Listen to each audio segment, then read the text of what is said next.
आज हम निश्चित समाकलों में प्रतिस्थापन देखेंगे। जिस तरह अनिश्चित समाकलों में चर को परिवर्तित किया जाता है, ठीक उसी प्रकार निश्चित समाकलों में भी चर को परिवर्तित किया जाता है। साथ ही साथ चर की सीमाओं को भी परिवर्तित कर दिया जाता है और मानक रूपों के द्वारा उसको हल कर लिया जाता है। जैसे मान लेते हैं कोई क्वेश्चन इस प्रकार से है कि लिमिट है इसका 1 to √3 tan inverse x upon 1 + x² dx। इसका मान ज्ञात करना है।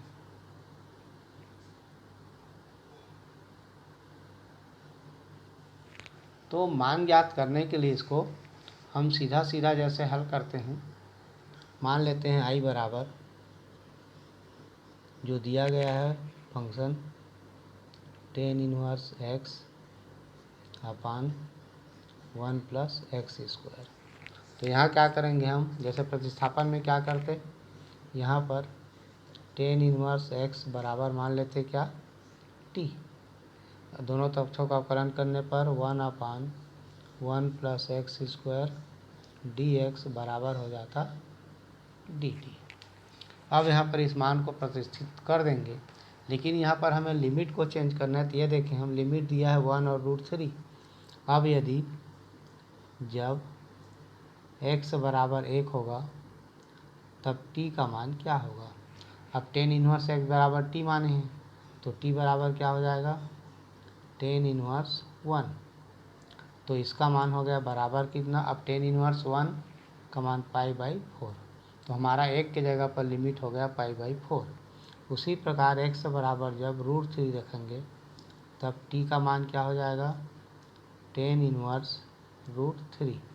तो इसका मान होगा कितना, π/3। तो π/3 में इसका अब हमारे पास जो लिमिट हो गया वो हो गया इस प्रकार से बन गया i बराबर π/4 और ये कितना 3, ये हो गया कितना t dt। तो इस प्रकार से अब इसको आगे हल कर लें। तो इसको हल क्या करेंगे, t का समाकलन क्या होगा, t² 2 और यहाँ लिखेंगे π/4 और π/3। तो यहाँ पर 1/2 कॉमन ले लें तो क्या बचेगा, t के जगह पर π/3 और π/4 रखने पर तो इसका मान हो गया, t है तो π²/9 - π²/16। तो कुल मिला के इसको हल कर लें तो इसका हल कितना हो गया, यह हो गया 16π² - 9π² बटे नीचे का कितना आ गया 9 × 16, बाहर में निकला है कितना 2। तो 16 में 9 गया तो 7π² बटे इसका गुणा कर लें, ये हो गया 288। तो ये इसका आंसर हो जाएगा।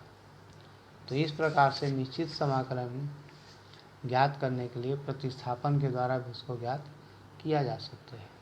प्रतिस्थापन के द्वारा या उसको तोड़ करके उसका मान ज्ञात किया जा सकता है। जैसे मान लेते हैं एक सवाल ये है, 0 to 1 दिया है e⁻x अपान 1 + e⁻2x dx। इसका मान ज्ञात कीजिए। तो मान ज्ञात करने के लिए अब यहाँ क्या करेंगे, e⁻x बराबर मान लें कितना t।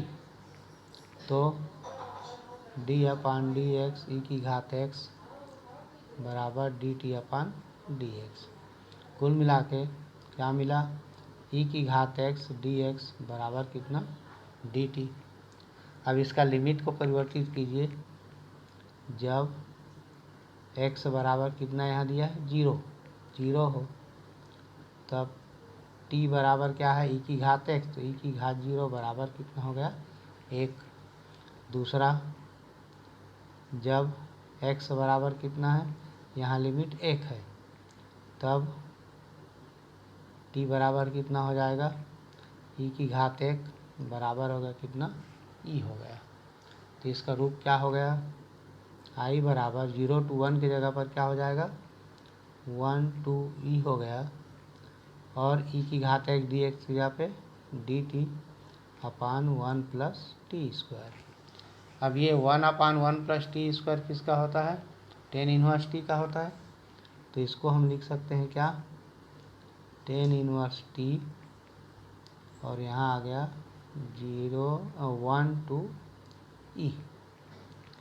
तो इसका मान हो गया आई बराबर tan inverse E minus tan inverse 1 बराबर क्या लिख सकते हैं, टेन इनवर्स ई जो का त्यों रहेगा, माइनस ये हो गया π/4। तो ये इसका आंसर हो गया। तो इस प्रकार से परिवर्तित करके उसका मान ज्ञात किया जा सकता है। अब इसमें देखते हैं, जैसे और सवाल इस प्रकार से हैं, तो मान को बदलना उसका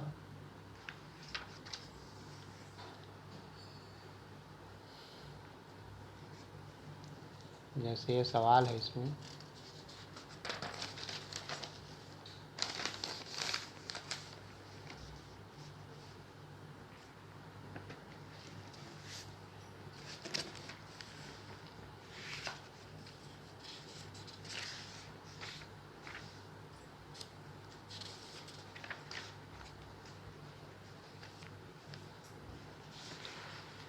इसके प्रत्येक इसमें प्रतिस्थापन करने के लिए उस मान को हमें बदलना पड़ेगा। जैसे -1 to 1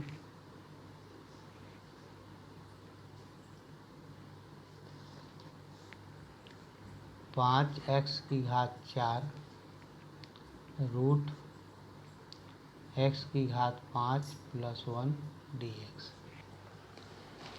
इसका मान ज्ञात करना है।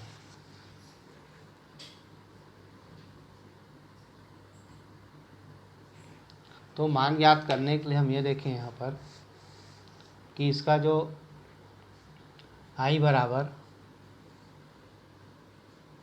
-1 to 1 हो गया 5x की घात 4 रूट x की घात 5 प्लस 1 dx। तो यहाँ पर हम क्या देखें कि x की घात 5 धन 1 है और यहाँ x की घात 4 है। अगर हम x की घात 5 धन 1 को t मान लें, तो यदि मान लें यहाँ पर x की घात 5 धन 1 बराबर कितना मान लिए t, तो क्या हो जाएगा, अवकलन करने पर यह हो जाएगा 5x की घात 4 5x की घात 4 dx बराबर होगा कितना dt।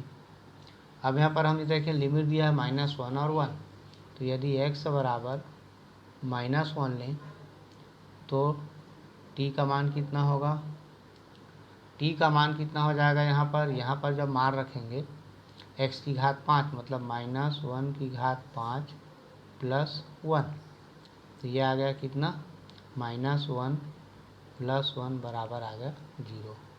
दूसरा यदि हम देखें, जब x बराबर 1 रखें तो t बराबर कितना होगा, 1 की घात 5 प्लस 1 बराबर 1 धन 1 बराबर आ गया 2।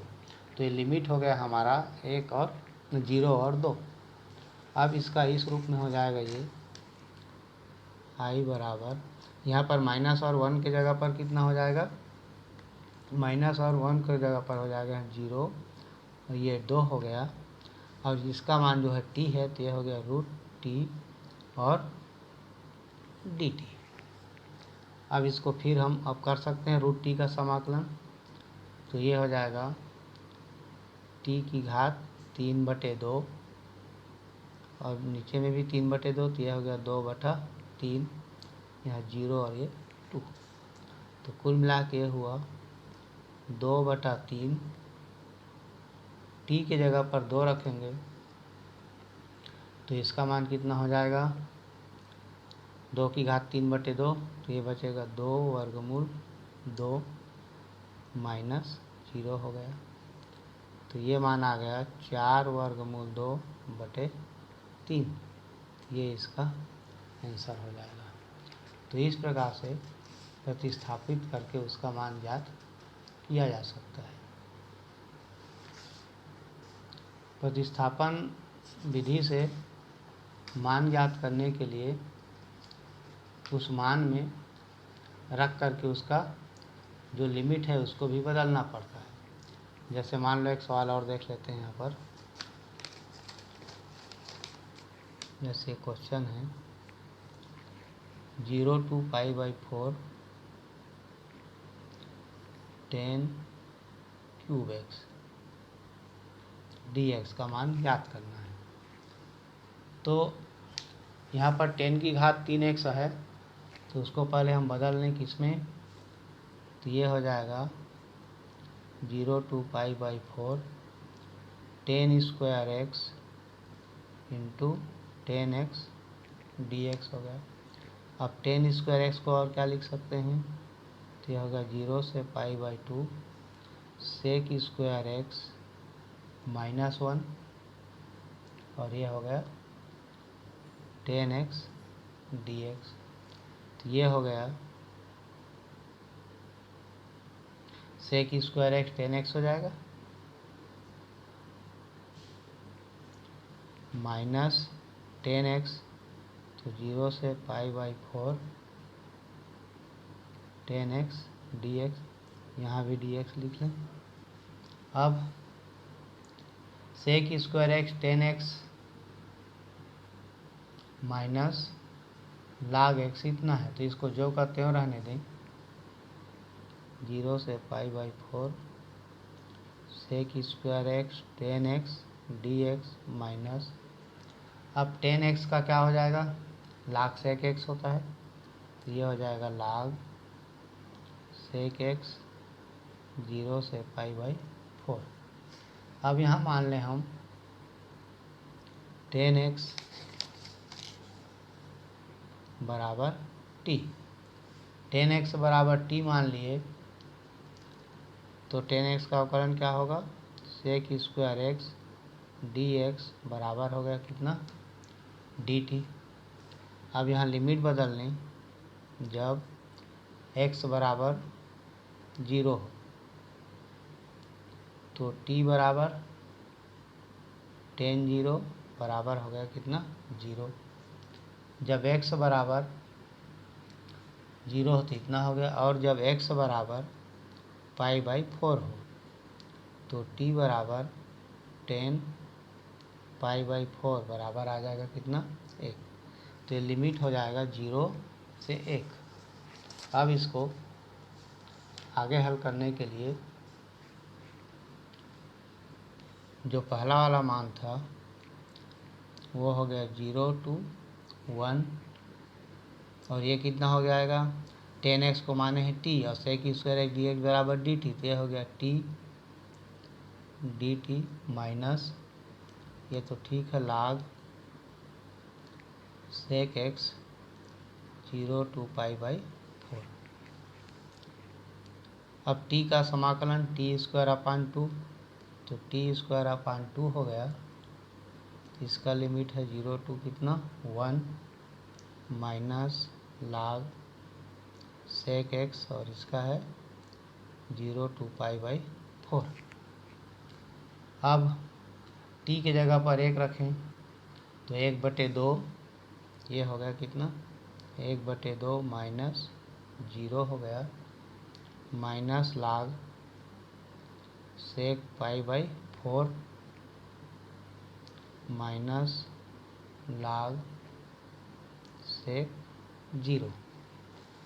अब यहाँ पर इसका मान 1/2 माइनस log सेक π/4, सेक 45 का मान वर्गमूल 2, तो ये हो जाएगा log वर्गमूल 2 माइनस log 1, सेक 0 का मान कितना, 1 हो गया, तो इसका मान हो जाएगा कितना, बराबर 1 माइनस, अब यहाँ पर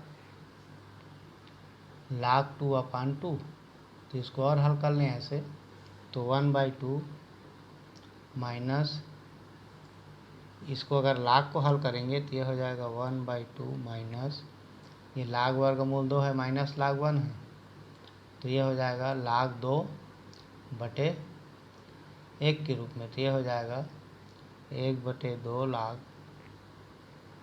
2 और माइनस कितना 0। ये जो लाग वर्गमूल 2 है, वर्गमूल 2 का मान होगा 2 की घात 1/2, तो इसको लिख सकते हैं हम क्या 1/2 लाग 2 और लाग 1 का मान 0। तो कुल मिला के मान आ गया हमारा 1 माइनस लाग 2 अपान कितना 2, यहाँ लिखा है। तो ये इसका हो जाएगा आंसर। इस प्रकार से प्रतिस्थापन द्वारा निश्चित समाकलन ज्ञात किया जा सकता है।